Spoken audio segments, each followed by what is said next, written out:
ostracizing and bullying from my peers, and even some of the adults in the room didn't really understand me or know how to communicate with me. So now I've made it my mission as an adult to make sure that all children, whether they have a disability or not, feel seen and heard through the books that I write. Now, my love of writing actually started at a very young age, at the age of 4, when I was put into a school called St. Agnes Children's Rehabilitation Center, and it was a school for children with disabilities, and they focused a lot on occupational and physical therapy. And one of the things that I struggled with as a child was being able to hold a pencil properly. So they worked a lot with me on how to do that. And from that point on, I just wrote nonstop. You could see me every day on my living room floor.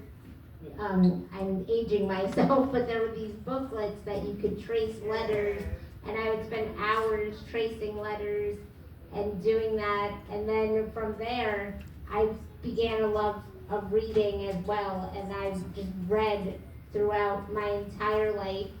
And that was actually a very good thing for me, because for me, being a person that had to deal with all the ostracizing and the bullying, reading and writing became an outlet for me emotionally, and helped me and guided me throughout life. And one book in particular that really did this for me was a book called Joni, which is a book about a woman named Joni Eareckson Tada, and she's a woman that acquired a spinal cord injury at the age of 17, and her journey is incredible.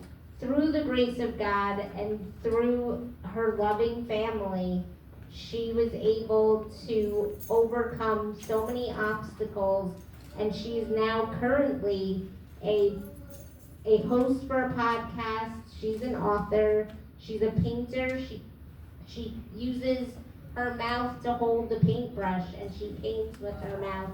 And it is the most incredible thing you could ever see. I've seen other people that I know that have disabilities do it, and it like amazing. All the children in the room know, and actually everyone here know, that no matter what your obstacle is, if you love to do something, don't ever let anybody tell you that you can't. And because life is,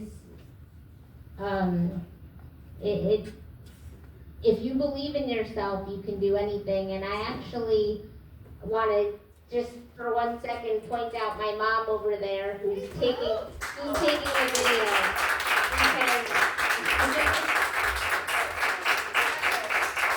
because even with all the obstacles that I've faced in my life, both socially and medically, she always told me that even though I was in a wheelchair and I couldn't walk, I could still do anything else that I put my heart and mind into, and that was one of the many driving forces throughout my life. So thank you, Mommy.